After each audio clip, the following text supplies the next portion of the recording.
Resto Geek. Et maintenant, votre émission jeux vidéo, Burger Games. C'est ce que j'ai dit quand je l'ai mis ce jeu-là, j'ai fait putain, mais c'était l'éléphant au milieu du couloir, quoi. C'était incroyable. À quel moment j'ai pu oublier de mettre ce jeu-là? Bien entendu que j'ai acheté Monster Hunter Day One, quoi. Bon, bah, il est incroyable. Qu'est-ce que vous voulez que je dise? Alors oui, il y a plein de choses dites sur le jeu. Il est facile, etc. Mais c'est normal. Maintenant, Monster Hunter, leur nouvelle politique, c'est ils font un jeu, ils préparent des mécaniques de gameplay. Et ensuite, te sortent un DLC à 30 balles qui a 3 fois le contenu du jeu de base et qui a un mode de difficulté qui est juste insane. Le jeu est super accessible. Si vous êtes nouveau sur la licence, je dirais que c'est le jeu le plus accessible de la licence. Il y a plein de mécaniques intéressantes, parfois même bizarres, notamment la monture qui se balade à votre place. Mais c'est désactivable. Si vous voulez jouer manuellement à l'ancienne, vous pouvez tout à fait. Ils ont vraiment facilité le farm. Le jeu nécessite beaucoup moins de farm, et dans le bon sens du terme, parce que je m'en souviens de mes 25 chasses de suite contre la même bestiole pour choper le truc que je cherchais. Il y a un mode histoire, mais un vrai, avec un vrai scénario. Le scénario est sympathique. J'ai vraiment aimé le suivre. Et ce qui est très cool, c'est que le personnage qu'on crée parle et est un personnage principal de l'histoire. C'est pas un PNJ qui suit les autres personnages vivre un truc à sa place. Le personnage principal prend des décisions, le personnage qu'on crée fait des trucs dans les cinématiques, et à la fin, au moment du combat final, c'est lui le big boss, c'est lui la star. C'est pas le deuxième personnage principal qui a un peu plus de forme et qui est dans le jeu, mais c'est vraiment votre personnage qui est badass as fuck. Et voilà, il y a des trucs incroyables. On peut enfin faire des vrais combats au bouclier contre les bestioles. Voilà, ça c'était Stalas qui se faisait jeter. Du coup, il y a pas de nouvelles armes. C'est peut-être un des défauts. Et encore, il y a déjà tellement d'armes, il y a déjà tellement de mécaniques de jeu. Des anciens monstres qui reviennent. Il y a déjà la première mise à jour qui est tombée avec des nouveaux monstres et des nouvelles armures. Bref, encore un jeu avec un contenu de dingue. Les combats ont jamais été aussi fun. Et la chose la plus cool du jeu, c'est que quand j'ai commencé à jouer, j'ai regretté quelque chose, c'est que le fil insecte qui était dans Monster Hunter Rise était absent. Et en fait, le fil insecte, c'est cette mécanique centrale de Monster Hunter Rise, et ça fait que Monster Hunter Rise aujourd'hui reste totalement jouable. Et ce jeu-là, c'est la suite de Monster Hunter World. Et du coup, c'est deux jeux qui se croisent pas. Donc si vous voulez, vous pouvez jouer à Monster Hunter Wilds, kiffer votre race, et jouer à Monster Hunter Rise aujourd'hui encore, et continuer à kiffer votre race dessus. Donc je trouve ça assez cool qu'ils aient pas juste fait une version supérieure du jeu d'avant, de sorte que juste tu te rendes compte que le jeu sur Switch, il avait des graphismes moins bien, et qu'au final, tu lâches ta Switch pour jouer à Wilds. Voilà. Et moi j'attends juste les prochaines mises à jour pour aller buter plus de trucs, de toute façon. Mais vous inquiétez pas, hein. Dans le lore, c'est pour la biodiversité, bien sûr. Putain. Ouais, c'est vrai que moi, s'il est en promo un jour, je pense que je me laisserai peut-être tenter, parce que c'est vrai que je suis pas trop fan de base de la série des Monster Hunter. Alors, j'ai jamais joué au vieux Monster Hunter. La première fois que j'ai joué à Monster Hunter, c'était dans le cadre d'un burger gameplay avec Resto Geek, avec Typo, je crois Arcos et Stalas à l'époque.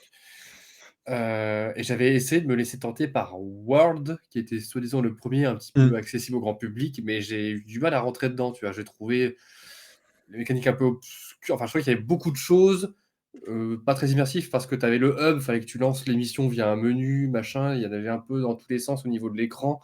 Et du coup, je suis très très vite sorti du jeu. En fait, ça m'a pas trop plu. Celui-là a l'air d'être un peu plus encore grand public, donc pourquoi pas, avec l'histoire du scénario, etc. Alors, peut-être que...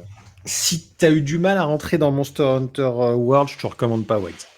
Ouais. Parce qu'en effet, Monster Hunter, c'est une mentalité un peu particulière. C'est ce gros jeu de chasse où il faut savoir te préparer. Et encore, le jeu est devenu super accessible. Maintenant, si tu oublies de prendre tes popos de chaud parce que tu es dans un environnement de glace, tu as des trucs dans le décor qui te permettent de les boire tout de suite et d'avoir ta protection contre le froid. Le jeu est vraiment devenu ultra accessible, même un peu trop, parce que tu perds vraiment cette notion de... Quand tu vas affronter un truc, dans les vieux Monster Hunter, vraiment, tu passais peut-être 1/10 de ton temps à vérifier que tu avais tout ce qu'il fallait dans ton inventaire, parce que sinon tu te faisais saucer le fiac. Bon, c'est un choix, et en vrai je le regrette pas, parce qu'il y avait vraiment des mécaniques qui étaient qui aujourd'hui valent plus le coup, hein, soyons honnêtes.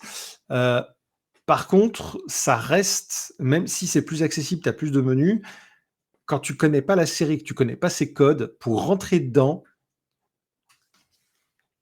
faut être patient. Et il faut aller dedans. Et si tu dis, bah, il y a cette histoire de hub qui te dérange, sache que s'il y a bien un défaut à Monster Hunter Wilds, c'est que c'est le système de multijoueur le plus claqué au sol que j'ai jamais vu de la vie. Il est dégueulasse, leur système. Le principe, c'est que maintenant, c'est un monde ouvert. On peut se balader comme on veut dans le jeu. Tu peux même commencer les chasses en monde ouvert, ça c'est trop bien. Donc si tu croises un monstre et que tu commences à le tabasser, au bout d'un moment, on te dit tu commences ta quête, etc. Par contre, combat trop long, dit Tipo. Alors, mon petit Tipo, on est passé sur des combats à 10-15 minutes. Le Shaolan Young, c'était 55 minutes d'affrontement. Hein. Donc, bon, ça va. Mais du coup, le défaut de ce système, c'est que comme il y a un mode histoire, ils ont instancié les différentes étapes du mode histoire. Et en gros, si tu veux jouer avec tes potes, si tu n'es pas au même moment de l'instance, tu peux pas jouer avec eux. Ok. Ensuite, si tu veux rejoindre tes potes, tu dois d'abord former un groupe, mais toi et tes potes, vous n'êtes pas dans la même instance de jeu. Donc, soit faut que l'un d'entre vous, soit la personne qui est le moins avancée dans le jeu, invite les autres dans son instance, mais du coup, le monde n'est plus ouvert, tu t'es uniquement en mode libre dans une seule zone.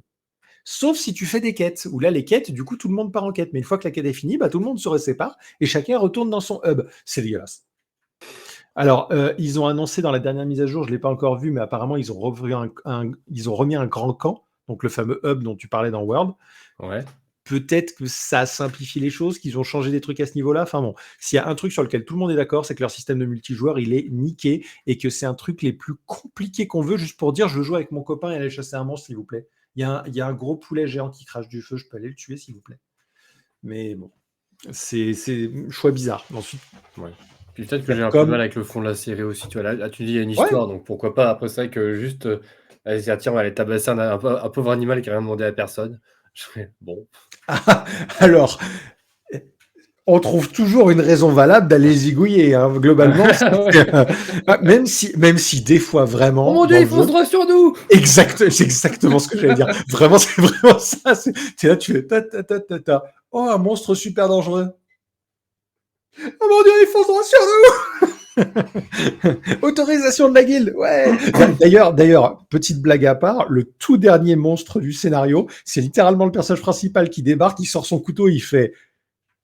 Normalement, la phrase, c'est « Je demande l'autorisation à la guilde de chasser ce monstre ». Et le responsable de guilde dit « Je vous autorise à chasser le monstre ». Et là, le mec dit « Je m'octroie le droit d'aller tuer le monstre ». Je fais « Ah oui, d'accord, il n'y a plus de règles, on n'a rien à foutre. Allez, ok, bon bah... Ok. Vas-y. » et je suis sûr, derrière, pourtant, t'as la nana de la guilde et la mode « Mine !» Enfin bon... Mais bref. Non, le mode histoire, par contre, est vraiment sympathique. Et c'est vraiment un plus non négligeable pour faire en sorte que les gens rentrent dans le jeu. Très bien, bah, je te dis, s'il y a une promo, peut-être que je vous laisse tenter. Putain, j'ai un chat dans la gorge ce soir, ça me saoule, ça passe pas. Freya, où es-tu, Freya? Oh, ça va aller là. Ouf, il m'a fait peur. Papa, au secours!